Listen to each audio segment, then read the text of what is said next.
దేవుని ఒక వర్తమానాన్ని ఒక అరగంట శ్రద్ధగా ఇందాం. ప్రార్థన చేసుకుందాం. ప్రేమ కలిగిన మా తండ్రి, దయ కలిగిన మా దేవ, ప్రభువా నీకే స్తోత్రాలు స్తుతులు చెల్లిస్తున్నాం తండ్రి. ప్రభా యొక్క రెండో వర్తమానం ద్వారా తండ్రి చేరవలసిన ప్రియులందరితో మీరు మాట్లాడమని, దేవాని ఆత్మ సహాయమును ప్రత్యక్షతను మాకు అనుగ్రహించమని, మా ఎడల కృప చూపించమని, వాక్శక్తిని అనుగ్రహించమని, చేరవస్తున్న ప్రతి ఒక్కరికి ఆదరణకరమైన వర్తమానమును, మా హృదయాలను ఆదరించే వర్తమానమును మీరే అనుగ్రహించమని యేసు ప్రభువారి నామం పేరట ఈ చిన్న ప్రార్థన అడిగి వేడుకునిస్తున్నాం తండ్రి, ఆమేన్. మంచిదండి. దేవుని కృపను బట్టి ఒక రెండో వర్తమానాన్ని తెలియజేయడానికి దేవుడిచ్చిన సమయాన్ని బట్టి ప్రభుకి స్తోత్రాలు చెల్లిస్తూ, చేరువచ్చిన మీ అందరికీ వందనాలు తెలియజేస్తూ రెండో వర్తమానాన్ని విని మనం మేలు పొందుకుందాం. దేవుని వర్తమానంలో నుండి ఎన్నోసార్లు మనం చెప్పుకున్నాం. మనందరం యేసుక్రీస్తు ప్రభువారిని అంగీకరించాం కనుక మనమందరము అబ్రహాం గారి వంశానికి చెందిన వారము. అంటే ప్రభువుని అంగీకరించాం కనుక మనం దేవుని పిల్లలమయ్యాం. యేసు ప్రభువారు అబ్రహాం గారి వంశం నుండి వచ్చారు కనుక మనం కూడా అబ్రహాము పిల్లలమని అనబడతామని ప్రభు వాక్యాన్ని బట్టి ఎన్నోసార్లు చెప్పుకున్నాం. ప్రభు వాక్యాన్ని బట్టి మనం ముందుకు సాగాలి. అయితే నేటి దినాల్లో అబ్రహాం గారు పొందుకున్న ఆశీర్వాదానికి మనం కూడా ఎవరో వారసులం. అందుకని ఇందాక వాక్యంలో కూడా ప్రభువుని విశ్వసించిన వెంటనే జక్కి ఎవరో అన్యుడు. ప్రభుని విశ్వసించిన వెంటనే నువ్వు ఏమన్నాడైనా నీవును అబ్రహాం కుమారుడు అన్నారు. గనుక అబ్రహాం పిల్లలమైన మనందరం కూడా అబ్రహాం పొందుకున్న ఆశీర్వాదానికి మనం వారసులం కనుక ఏ విషయంలో కూడా మనం భయపడక్కర్లేదు. ప్రభు తగిన కాల సమయంలో ప్రభు మనకి ఏం చేస్తాడు? తగిన సహాయం చేస్తాడు. కానీ నేడు దినాల్లో మనం ఎంత వాక్యం విన్నా, ఎంత ప్రభు సన్నిధిలో నడిచినా మనం ఏం చేస్తామంటే మనుషులను బట్టి మనం ధైర్యం కలిగి ఉంటాం, ధనాన్ని బట్టి ధైర్యం కలిగి ఉంటాం తప్ప ప్రభువుని బట్టి మనం ధైర్యము కలిగి ఉండం. మనకు 10,000 రూపాయలు అవసరం అనుకోండి, సడన్గా లేవనుకోండి, రేపే కావాలి ఎల్లుండే కావాలనుకోండి, దేవుడు ఇస్తాడనే విశ్వాసం, దేవుడు ఇస్తాడనే ఒక నిరీక్షణ, దేవుడు ఇస్తాడనే ఒక విశ్వాసంతో ధైర్యంతో ఉండం. ఎవరైనా ఒక మనిషి నేను ఇస్తాను అనగానే ఆ మనిషిని బట్టి ఏం చేస్తాం? ధైర్యం తెచ్చుకుంటాం. కానీ దేవుడు ఇస్తాను అన్నాడు అనుకోండి, మనం ధైర్యం తెచ్చుకోం. అంటే ఇప్పుడు మనుషులను బట్టి మనం ధైర్యం తెచ్చుకుంటున్నామా? దేవుని బట్టి తెచ్చుకుంటున్నామా? దేవుని బట్టి తెచ్చుకుంటున్నాం. కనుక దేవుడు మనల్ని ఎప్పుడు కూడా ఇడువడు, ఎడబాయడు. ప్రభు వాక్యం ఏం చెప్తుందంటే శ్రద్ధ కింద ఒకసారి ఏప్రిల్కి రాసిన పత్రిక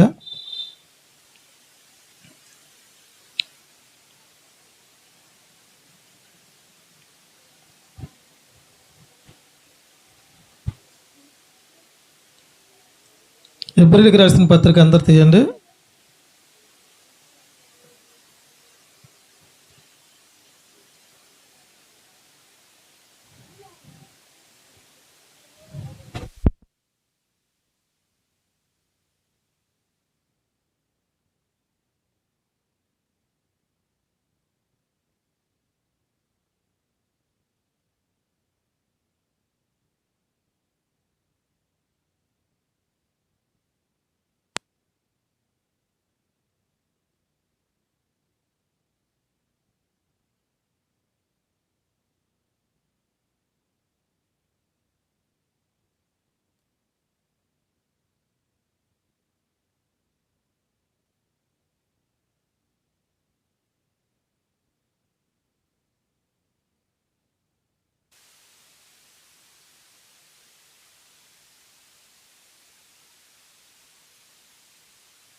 ఏప్రిల్కి రాసిన పత్రిక 13వ అధ్యాయం 5, 6 వచ్చిన మధ్య నుంచి చదవండి. నిన్ను ఏమాత్రమును ఇడువను, నిన్ను ఎడబాయను అని ఆయనే చెప్పను కదా. కాబట్టి ప్రభువు నాకు సహాయకుడు, నేను భయపడను, నరమాత్రుడు నాకేమి చేయగలడా అని మంచి ధైర్యంతో చెప్పగలవారమై ఉన్నాము. దేవుడు ఇక్కడ ఏమంటున్నాడంటే, ప్రభు మనకి ఒక భరోసా ఇచ్చాడు. ఏ భరోసా ఇచ్చాడంటే, నిన్ను నేను ఏం చేయను, ఇడువను, ఎడబాయను అని ఎవరు చెప్తున్నారు? ఆయనే చెప్పిన కదా. కాబట్టి ప్రభువు నాకెవరు? సహాయకుడు అనాలి. మన హృదయాలు ఏముండాలి? నాకు ప్రభు సహాయకుడు, నరమాత్రుడు నాకేమీ చేయలేడు, దేవుడు నాకు సహాయం చేస్తాడు అని మనం నమ్మాలి. కనుక అని ధైర్యంతో మనం చెప్పగలవారమై ఉండాలి అన్నాడు. దేవుడు ఇక్కడ చెప్తున్న మాట ఏంటంటే, కాబట్టి ప్రభు నాకు సహాయకుడు అనే చెప్పే ధైర్యం మనకు ఉండాలి. మనుషులను బట్టి మనం ధైర్యం తెచ్చుకునే వారంగా ఉండకూడదు. మనిషి రేపు ఇస్తాను ఎల్లుండి ఇస్తానని ఇవ్వకపోవచ్చు. మనుషులను బట్టి మనుషులు ఏం చేయవచ్చు? మోసపోవచ్చు. అంతేనా? ఈరోజు మనుషులను బట్టి మనుషులు ఎంతోమంది మోసపోయిన వారు ఉన్నారు. అగ్రిగోల్డ్ అని కొన్ని స్క్రీములు కట్టి కూడా పాడైపోయిన వారు ఉన్నారు. ఈరోజు చాలా దుక్కులన ఇద్దరు నాకు ప్రార్థన చేయమని చెప్పారు. ఏమని? చీటీ కట్టి మోసపోయిన వారు. మనుషులు మోసపోయిన వారు ఉంటారు, కానీ దేవుణ్ణి నమ్మి మోసపోయిన వారు ఎవరు ఉండరు. గనుక చూడండి ఒకసారి కీర్తన గ్రంథం అందరు తీయండి. మనందరికి తెలిసిన మాట 118వ కీర్తన.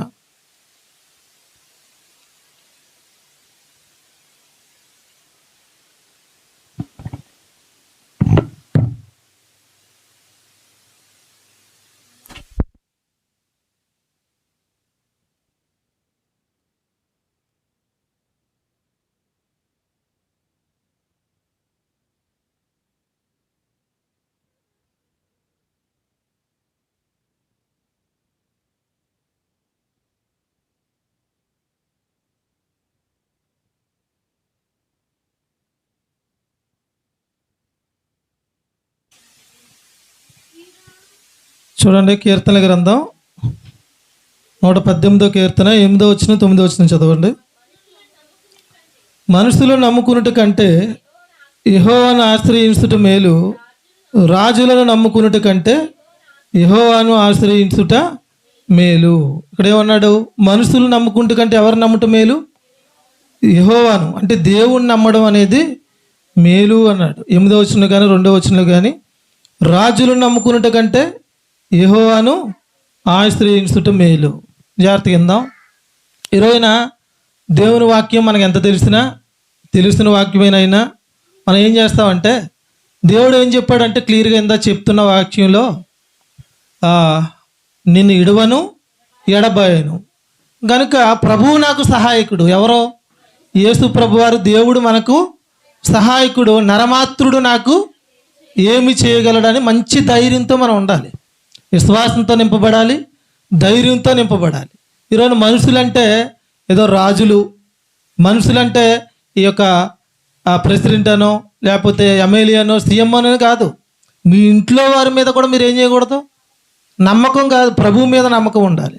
ఒక్కొక్కసారి ఏం చేస్తామంటే స్త్రీలైతే పురుషుల మీద, నా భర్త సామర్థ్యం ఎంత, లేకపోతే పురుషుడైతే నా స్త్రీ ఎంత సంపాదిస్తుంది, ఏంటో మీరు ఇంక మీరు దూరం కూర్చోండి, కొంచెం దూరం కూర్చోండి. ఖాళీగా ఉన్నారు కదా, కొంచెం దూరం కూర్చోండి. ఇక్కడ వద్దులే, అక్కడే కూర్చోండి, దూరం కూర్చోండి. జాగ్రత్త కింద ఇలాగా మనుషుల సామర్థ్యాన్ని బట్టి ఎప్పుడు ఏం చేయకూడదు మనం. అందుకని మనుషులు నమ్ముట కంటే యెహోవాను ఆశ్రయించుట మేలు అని దేవుని వాక్యం అనేది మనకు చెప్తుంది. అలాగే ఇంకా దేవుడి వాక్యం ఏం చెప్తుందంటే చూడండి, తిమోతికి రాసిన పత్రిక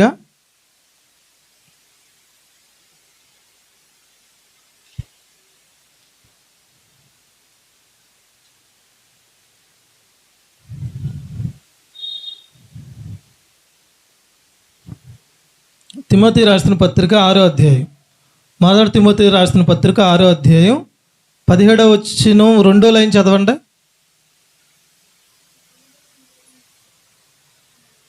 17వ వచనం 2వ లైను. అస్థిరమైన ధనమయందు నమ్మిక ఉంచక సుఖముగా అనుభవించుటకు సమస్తమును మనకు ధారాళముగా దయచేయు దేవుని యందే నమ్మిక ఉంచుడని ఆజ్ఞాపించుము. ఇక్కడ దేవుడు ఏం చెప్తున్నాడంటే, అస్థిరమైన ధనమయందు నమ్మిక ఉంచక. 20 మనుషులు ఎలాగనుకుంటారంటే, ఈ 5 లక్షలు ఉంటే నా లైఫ్ సెటిల్ అయిపోద్ది, ఈ 10 లక్షలు ఉంటే నా లైఫ్ సెటిల్ అయిపోద్ది, ఈ ఇల్లు కడితే నా లైఫ్ సెటిల్ అయిపోద్ది, ఈ కారు కొంటే నా లైఫ్ సెటిల్ అయిపోద్ది అంటాం. ఒక్కటి జరిగితే ఏమో సెటిల్ అయిపోదు, అది సెట్ అయిపోయిన తర్వాత మళ్ళీ ఇంకో ఏదో కావాలనిపిస్తుంది, అంతేనా?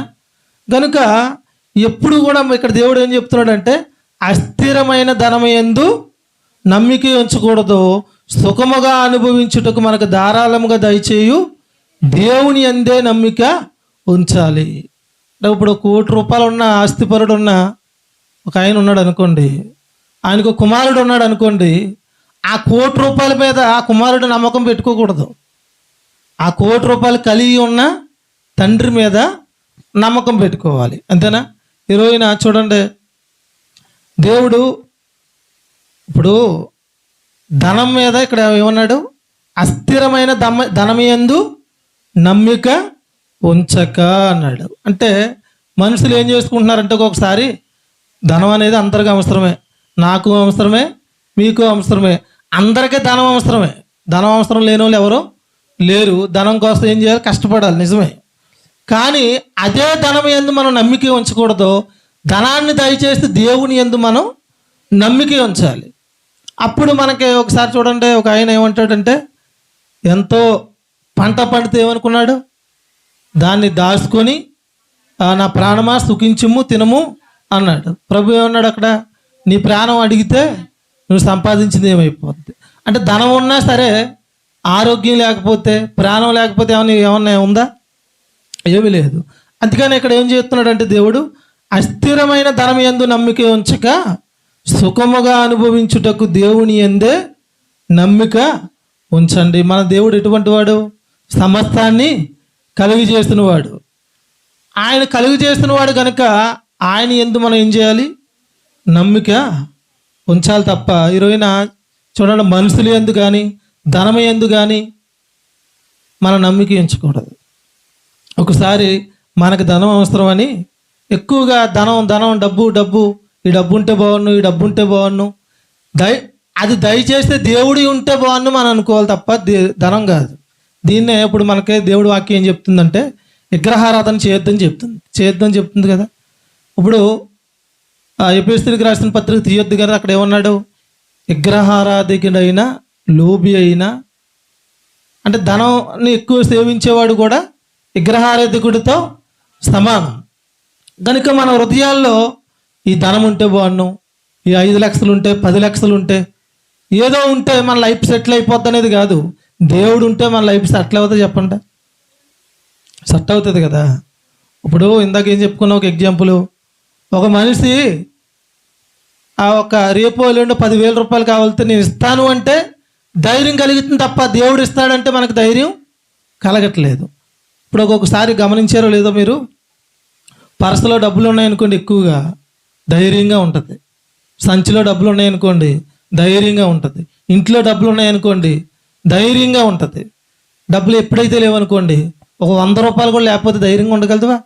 హృదయంలో పిరుగ్గా ఏమీ లేవు ఎలా, మైలమన్లో వస్తుంది ఎలాగా, లేకపోతే కరెంటు బిల్లు ఎలా కట్టాలి, ఇంకోటి ఏం చేయాలి అని భయం. పరసలో ఉన్న డబ్బు ఇచ్చే ధైర్యం దేవుడు ఇవ్వలేడో చెప్పండి. మన హృదయంలో అది ఉంటే, అది విగ్రహారాధన ఉంటే తీసేయండి. దేవుడు యందు మనం నమ్మిక ఉంచాలి. మనం ఏ పరిస్థితిలో ఉన్నా దేవుడు నాకు ఉంటే నాకు సమస్తము ఉంటుందని నమ్మకం ఉంచాలి. ఎప్పుడైతే మన దగ్గర ధనం లేదో ధైర్యాన్ని కోల్పోకూడదు.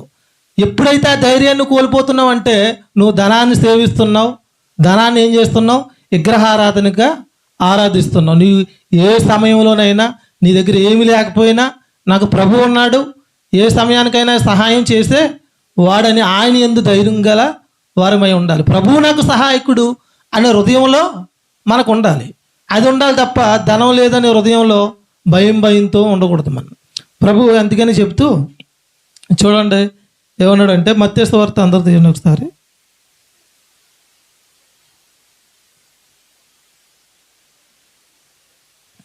మత్తయి సువార్త 6వ అధ్యాయం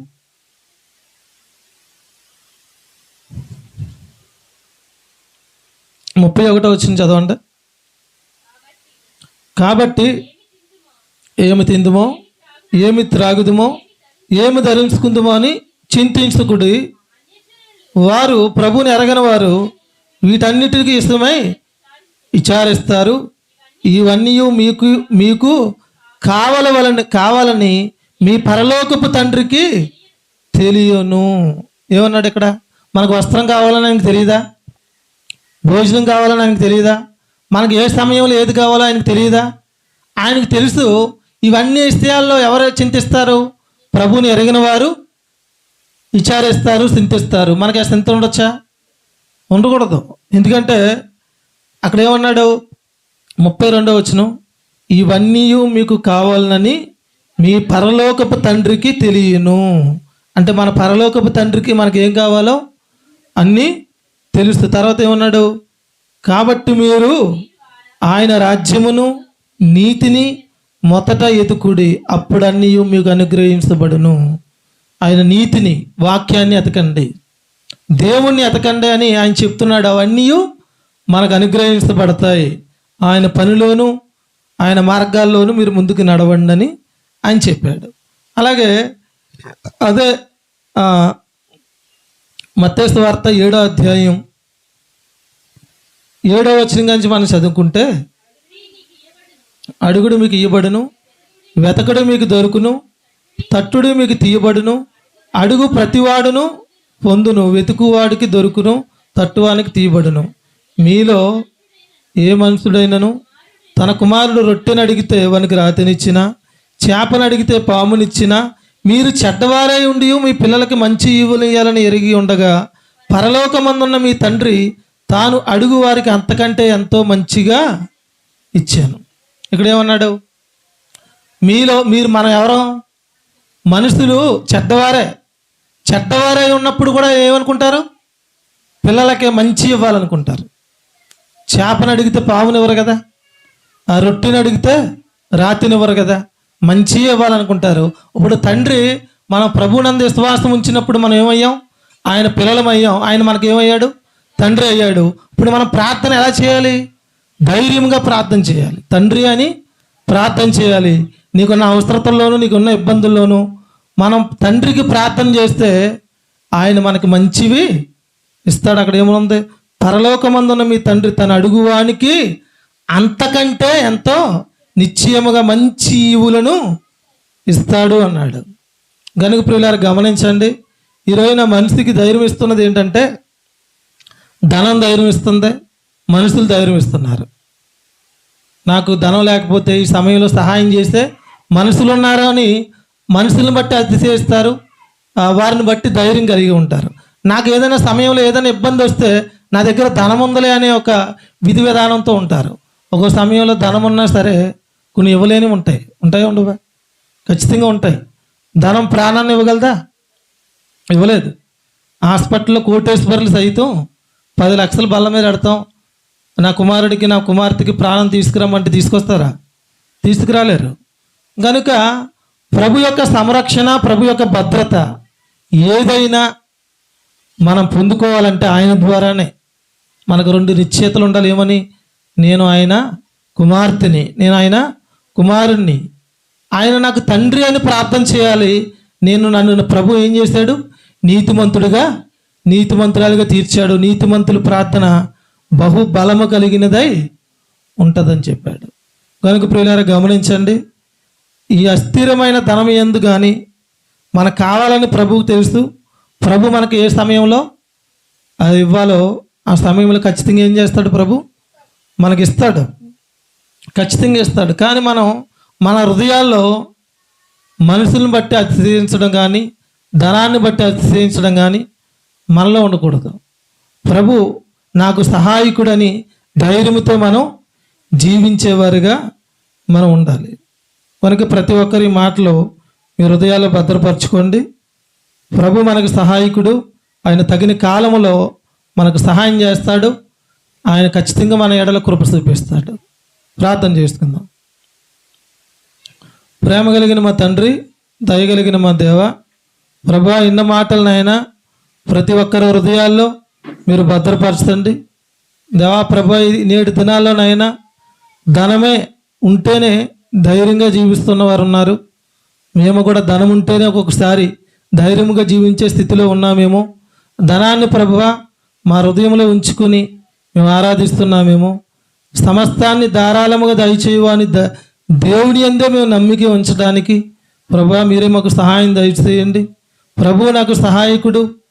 రాజులు నమ్ముకున్నట్టు కంటే, మనుషులను నమ్ముకున్నట్టు కంటే యెహోవాను ఆశ్రయించుట మేలని ప్రభువా, నేను ప్రభువుని మందే విశ్వాసం ఉంచి మంచి ధైర్యంతో జీవించడానికి మీరే మాకు సహాయం దయచేయండి. ప్రభువా, నాకు ప్రభు సహాయకుడిగా ఉంటే సమస్తము నేను కలిగి ఉన్నానని, ప్రభు సమస్తానికి ప్రభువా నన్ను వారసునిగా చేశాడని, పరలోకపు తండ్రి నా తండ్రి అని, నేను నీతిమంతున్నని, నేను చేసే ప్రార్థన ప్రభు వింటాడని, ప్రభువా నిశ్చయతతో ముందుకు సాగడానికి మీరే మాకు సహాయం దయచేయమని ప్రార్థిస్తున్నాం. మా అందరి జీవితాల్లో తండ్రి, ధనమే ఏలుబడి చేయకుండా కేవలం మేము అబ్రహాం గారు పొందుకున్న ఆశీర్వచనానికి మేము వారసులమని నమ్మి ప్రభువా ముందుకు సాగడానికి మీరే మాకు సహాయం దయచేయమని, తగిన సమయంలోనైనా మమ్ములను, మా కుటుంబాలను, మా సంఘ బిడ్డలను తండ్రి మీరు ఆశీర్వదిస్తూ ప్రతి ఒక్కరికి ఉన్న అవసరతలు, ఇబ్బందులు సమస్తము మీకు తెలుసు ప్రభువా. నాయన, ఈనాడు కుమారుడు చేపను అడిగితే పాముని ఈ లోకంలో ఉన్న తండ్రి ఇవ్వడు, రొట్టెని అడిగితే రాతినివ్వడు, అంతకంటే గొప్ప ఈవులను ఇస్తారని మీరు మాకు వాగ్దానం చేశారు. కనుక ప్రభువా మరింత ధైర్యంతో ప్రభు నాకు సమస్తాన్ని దయచేస్తారనే ధైర్యంతో మేము మరింతగా ముందుకు సాగడానికి మీరే మాకు సహాయం చేస్తూ కృపను అనుగ్రహిస్తూ నడిపించమని యేసు ప్రభు వారి నామం పేరట ఈ ప్రార్థనా మనవులు అడిగి వేడుకొనిస్తున్నాం తండ్రి. ఆమెన్.